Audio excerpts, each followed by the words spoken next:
now like to invite Saifa. Hello, hello. Oh my God. Hi. Yes, I'm so sorry you can't be with us.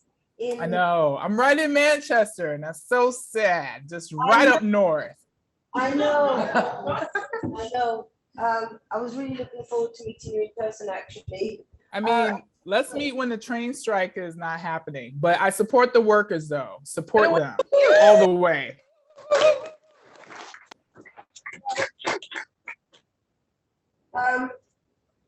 I'll let you introduce yourself and talk about the lives and issues of people with intersex variations and how we can create a better world in the education system.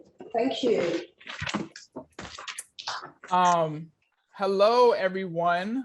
So, I kind of want to echo the previous presenter and kind of express regret that I couldn't be with you all in London. I think commuting down to London, I also have a dog, so leaving my dog alone and not worrying how I would get back seems like a nightmare. So, even though Zoom is not as, not the same as being with you all in person, I'm glad that you all are here listening. So I want to introduce myself. My name is Saifa Wall. As you can hear from the accent, I'm from the US, born and raised in New York City. I'm getting my PhD at the University of Huddersfield. I'm actually part of this research cohort called Intersex New Interdisciplinary Approaches, which is looking at different aspects of intersex rights and experiences. And my project focuses on intersex equality in the UK, but specifically in England and Ireland, and looking at the ways intersex people have been erased from these equality frameworks. But I'm not gonna talk about my research, even though if people have questions, please feel free to ask me.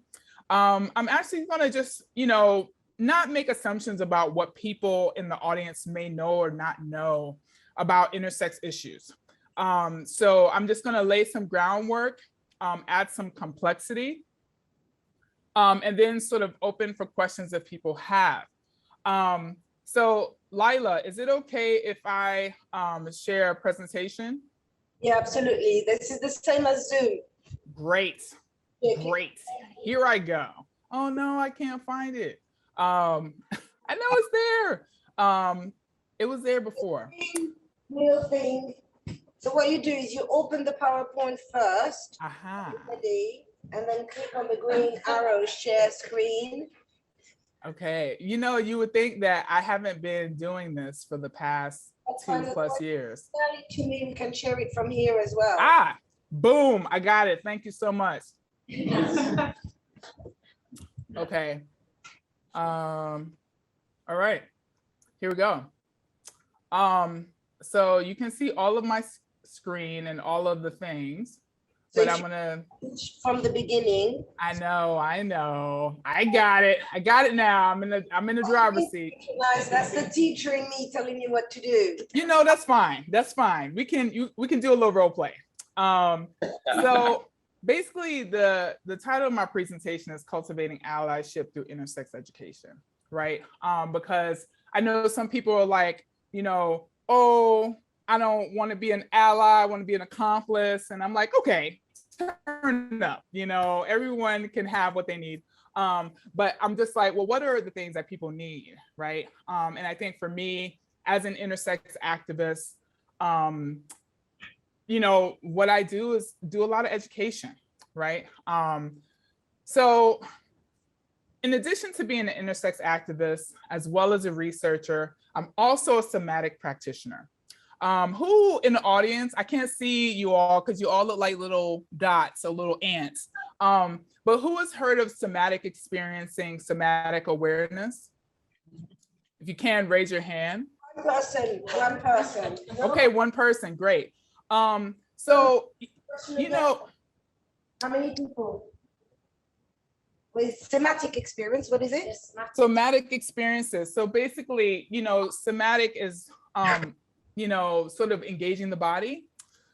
So, we do somatic body work through yoga, through massage, Oh, yes. anything that sort of gets us in our bodies, right?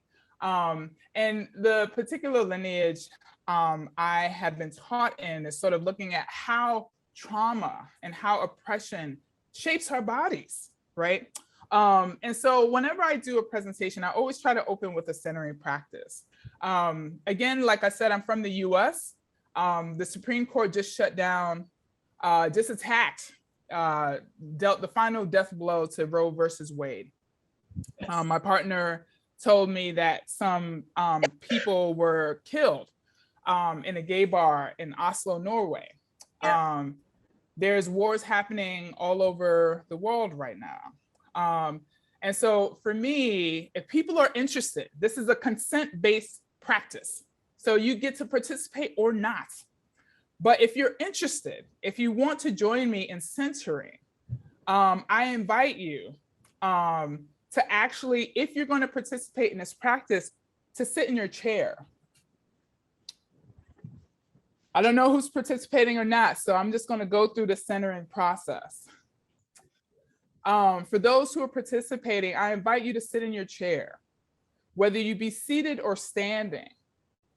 I invite you to let the earth have more of you, to feel the weight of your body.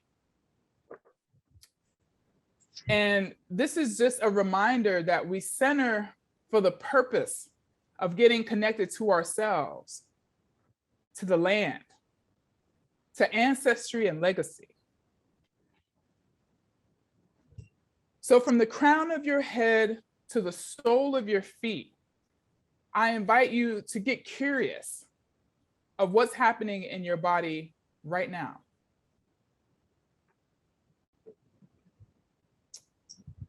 To connect with your heart, to connect with your spirit, and just to notice, not change anything, because I think often we're always asked to sort of change,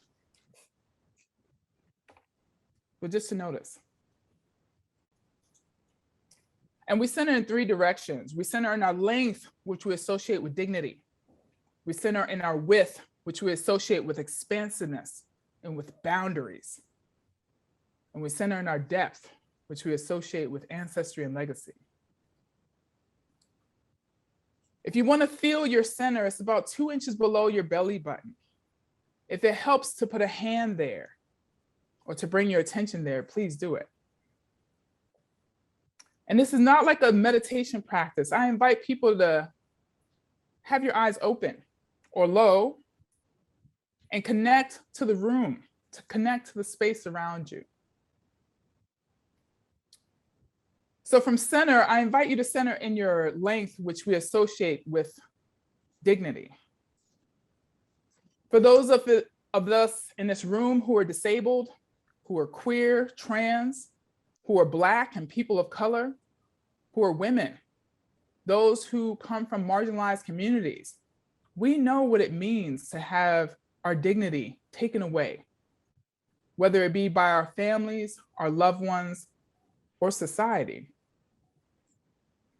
Sometimes it can shrink our body. We can collapse our shoulders. We just hunch. So however your body is configured, reclaim more of your dignity. Allow your spine to align in such a way as to be able to breathe into those lungs that help keep you alive. And if you can, imagine that you are a tree and your feet are the roots of that tree. Your body is the trunk of the tree and your head is the canopy. From center, I invite you to center into your width, which we associate with expansiveness and boundaries. Often we're asked to be small, to shrink, to contract, to not have needs, to not have wanting or desire. For those of us in this room who are survivors, sometimes our boundaries may have been crossed.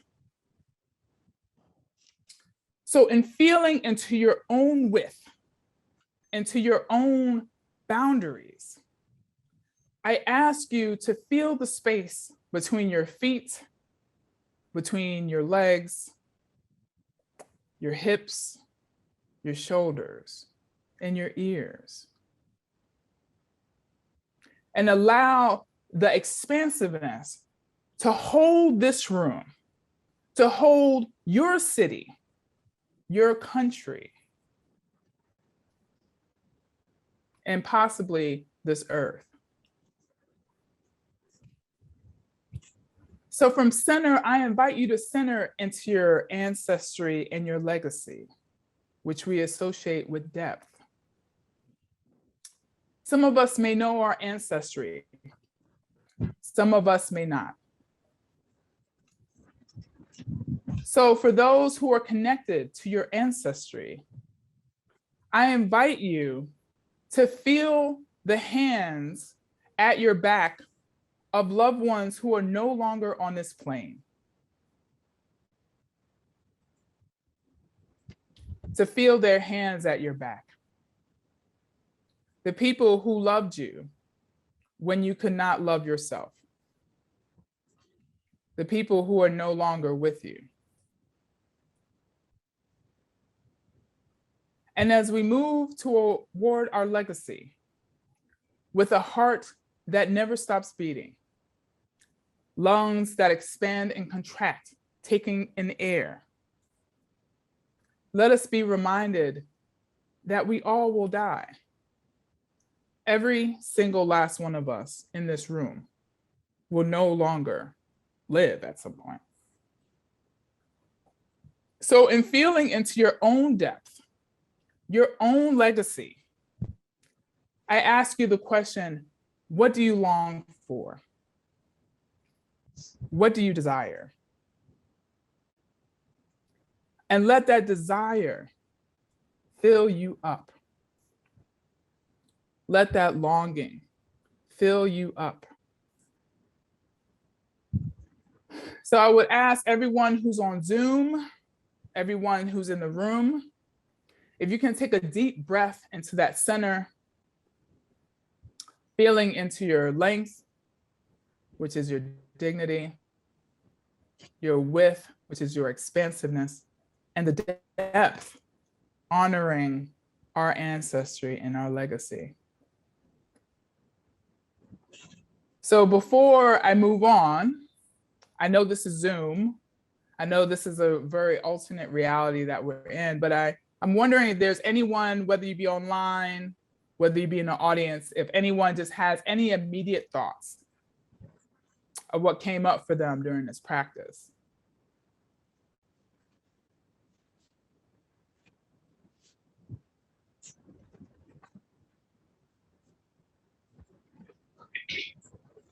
Calmness. Somebody is saying calmness. Calmness.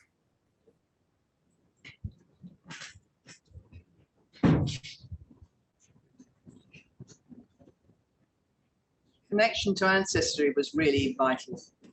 Yeah, totally.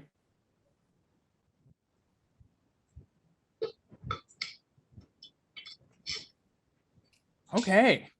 Well, you know, in honoring other presenters, I just want to share with you a short PowerPoint that I created. And, you know, for whatever came up for people, if it helps at the break to kind of sound off with someone, talk about what came up for you. If folks online, you can put it in the chat what came up for you. I'll go through my presentation. So, you know, when we talk about intersex, it's like, what are we talking about, right? Whenever I tell people I'm an intersex activist, they always think I'm into like BDSM or kink or, you know, that I do sex positivity. And I'm just like, not really. So, you know, this definition was created by activists and is used by the UN. And intersex refers to physical sex characteristics that, you know, are different from what we consider to be typical male and female bodies. So, when we talk about intersex, we talk about chromosomes, XX, XY, X, XXY, internal organs, testes, ovaries, street gonads, external organs, and like chromosome, hormonal, hormonal like androgen, testosterone, estrogen. So given this definition of intersex, anyone can be intersex. I think sometimes we think about intersex as something over there, but I encourage people to think about something that can possibly be in here. To really get curious about, how do I know I'm not intersex? So there are at least 35 to 40 documented intersex variations. Some of them, I have partial androgen insensitivity syndrome, which affects XY fetuses. And it's a spectrum trait where people have varying levels of responsiveness to testosterone. There's CAH, MRKH, Swires, Klinefelter's 5 ARD. And these are just a few of the intersex variations that exist. So basically, in 2006, there was a consensus statement sort of put out in Chicago. There were a few activists, intersex activists present, and sort of doctors coined this term. Of course, it was doctors, because they couldn't bring themselves to say intersex. They couldn't bring themselves to tell patients that they had intersex variations. So they were like, we need something to tell people in the realm of pathology, and it was disorders of sexual development. And for intersex people who lived with pathology, for intersex activists who have fought back against pathology, being referred to as a disorder was hurtful, and it was angering and frustrating. So for me, I use intersex traits, intersex variations, or what is used in England and in other European countries is variations of sex characteristics.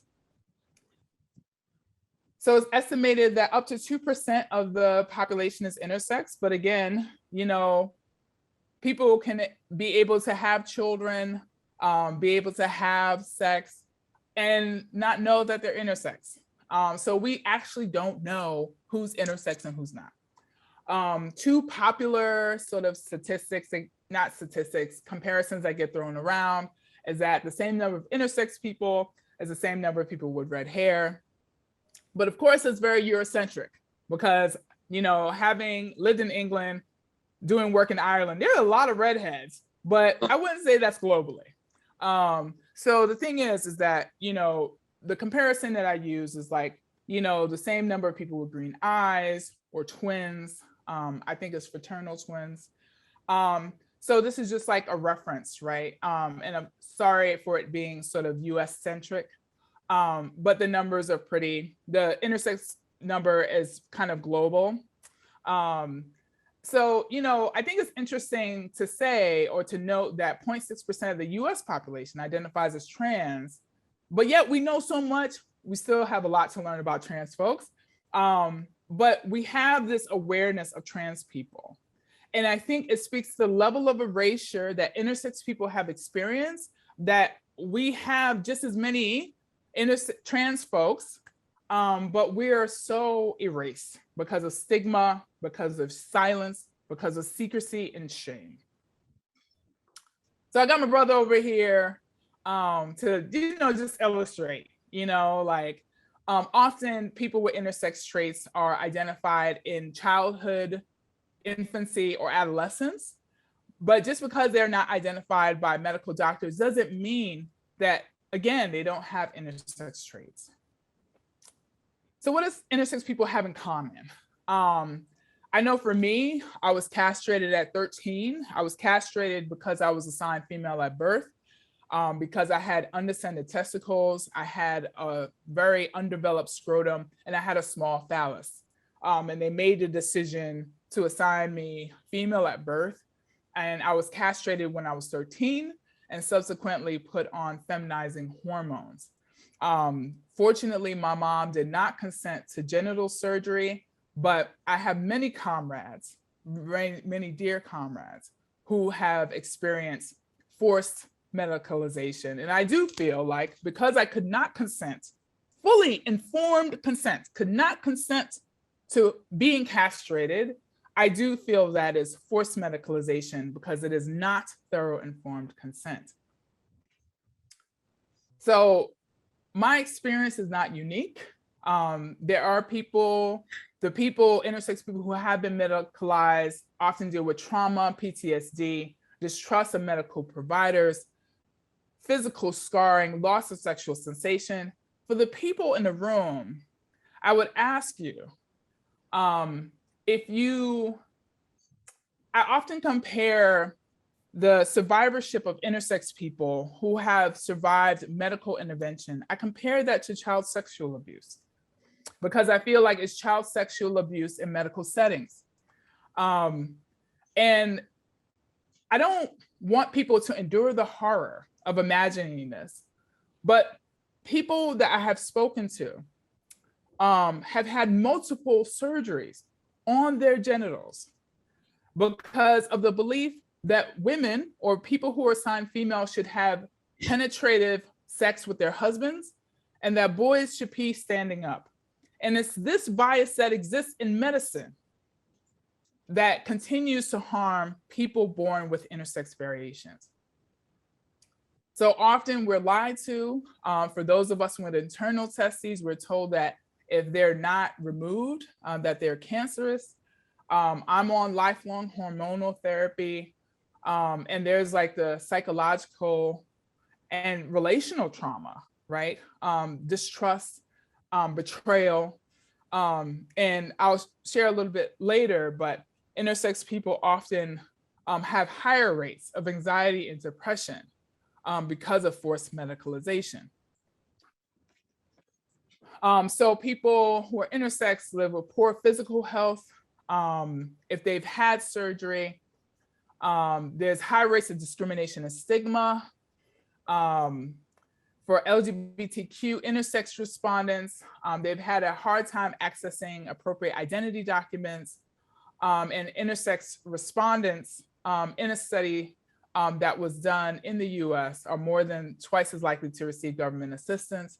What is noted in Europe is that Europe and Australia, is that intersex young people, if they're missing school because of medicalization, often have higher rates of dropping out, which affects their employment opportunities.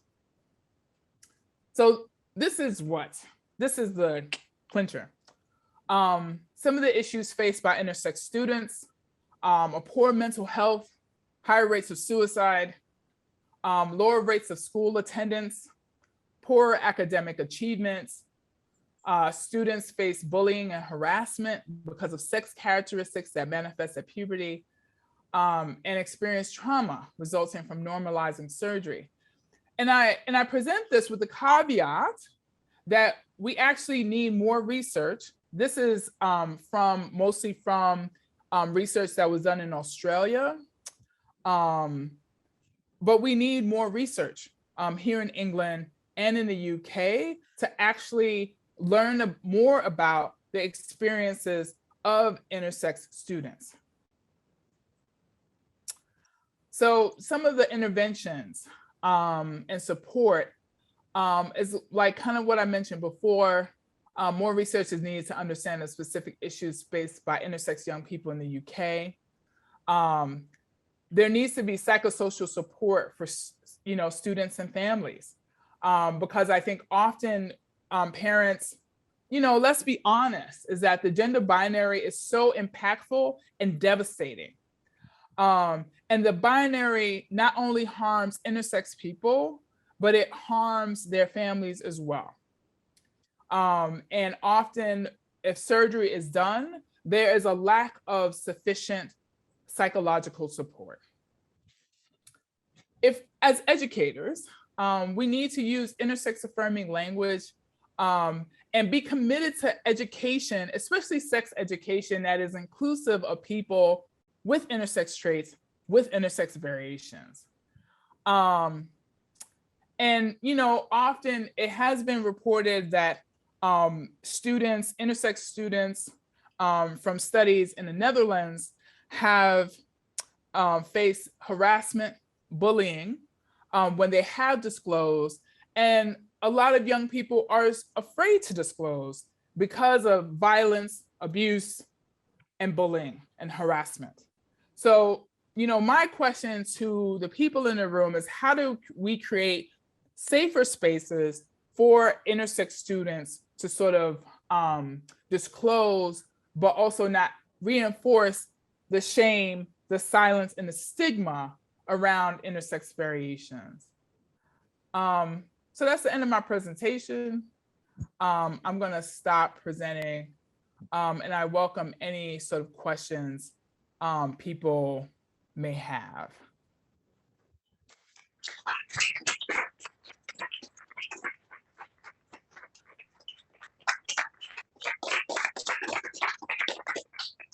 Thank you so much, Saifa. And I just have to step away for a bit. I did ask on the chat if anyone had any questions. But yeah, does anyone have any? We've got a question at the back. One of the questions, a bit about a thank you to both you and the other previous presenters, Yasmin and Tiba. They are working in schools in the primary sector. And one of the things that I, you know, that I felt that was said really, sure, you know, I'm quite aware of LGBTQ+ because my mum is a lesbian, my child is trans, so I'm quite aware, yet I've never, if I have to be honest with you, talking either about asexual in the work that I do with ESCD, and I work in Key Stage 2, and I do a lot of the sexual education. And I've never, to be honest, talking about intersex or asexual realities. And I was reading, I mean, as we were doing your presentation, I was like, how many people are intersex? And I sort of went to Google and I was like, gosh, it's 1 in 100 people, 1.7%, the same number of people that are born with red hair. Gosh, I must have had some in my class and I've never known. And I've never let them feel included. So I'm very thankful to you and also to the previous two presenters who actually highlighted to me the importance of including that into the work that I do. So yeah, that was that. Was that a question? Wait, because sometimes it was a little bit hard to hear.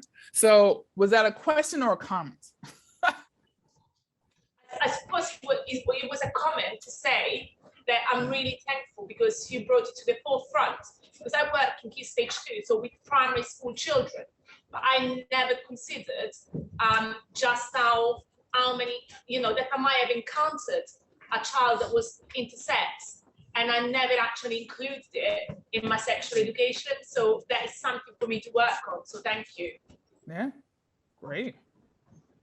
Saifa, I have to say that it was a powerful, impactful, much needed presentation, because the lives of people with intersex variations can be, well, is completely invisibilized, but it should come with a trigger warning, you know, because the issues that you talk about are very triggering for some of the people in general. So I think when I did the video, I'll put that prior to you talking, but it needs to be spoken about. And I come from I was born in Paris, but my parents are from North Africa. And my mum used to say to me, there's the boys, the girls, and the other ones. And I was like, who's the other ones? I didn't really know what she meant. And where she came from in Zawan, in Tunisia, she had witnessed the birth of people with intersex variations. So she always knew that they were more than the binary. And I never knew what she meant until I watched a documentary in Australia, much about Australia has a lot of research, called Intersection. And I heard the stories of people with intersex variations. And that's when I thought, oh, that's what she meant, the other ones, you know. I want to thank you so much for joining us. How can people connect with you? Intersex Justice, what's the name of your organization? Yeah, so if people, I can, so I'm co-founder of the Intersex Justice Project. Intersex Justice Project.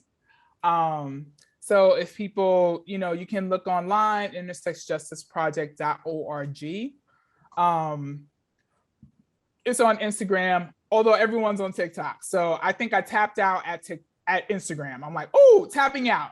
So I know all the young people, everybody's on TikTok.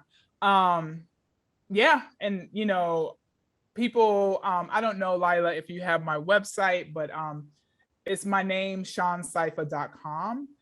If people want to keep the conversation going. Yeah, and I think, I want to speak to what you had mentioned, Lila, about a trigger warning. I do, yes. I'm feeding back from some of the delegates who've messaged me privately to say it was very triggering for them. So I think it's really important to remember that some people have had traumatic experience, and mentoring can be re-traumatizing. Yeah. I mean, I think it's.